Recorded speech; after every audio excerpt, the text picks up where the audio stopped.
Sino ba naman ang hindi mapapakanin mga kanoypi kapag ganito kasarap ang ulam mo? Welcome guys sa Kain Noypi! Pakuluan natin ang chicken gizzard hanggang sa ito ay lumambot. Nalinisan at nahugasan na po yan ng maigi mga kanoypi bago natin pinakuluan.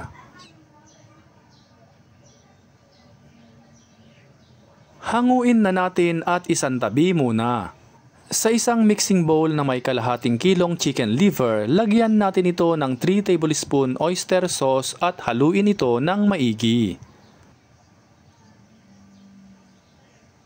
Pagkatapos nating haluin ay lagyan natin ito ng 1 tablespoon cornstarch at haluin natin ng maigi. At kung ikaw ay nanonood pa rin at this point, paki-comment naman mga kanoypi saang lugar kayo nanonood para alam namin kung saang lugar nakaabot ang video na ito. Sa isang kawali magpainit na tayo ng mantika. Iprito natin ang chicken liver for at least 1 minute bawat side.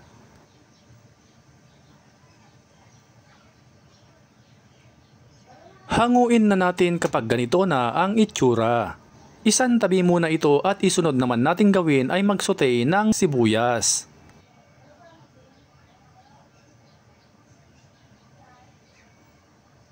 Gisahin na rin natin ang bawang.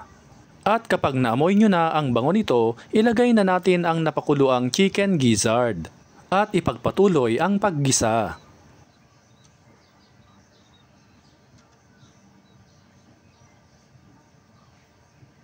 Ilagay na natin ang 3 tablespoon soy sauce, 2 tablespoon vinegar, at 1 cup of water.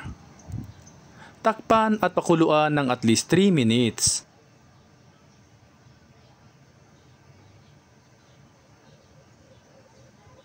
At this point ay ilalagay na natin ang chicken liver. Magdagdag ng tubig kung kinakailangan. Haluin ito ng maigi.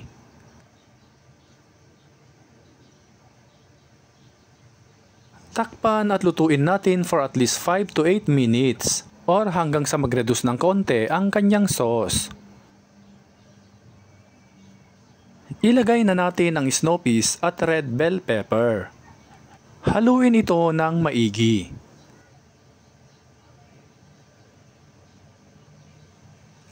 Huwag din natin itong kalimutang tikman kung okay na ang lasa. Lagyan natin ito ng kaunting sugar pambalanse ng lasa, ground black pepper, at boiled quail eggs.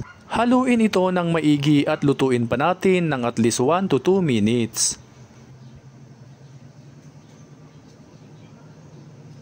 Ayan, at luto na ang ating chicken gizzard liver recipe na siguradong taob na naman ang isang kalderong kanin nyo nito sa sobrang sarap.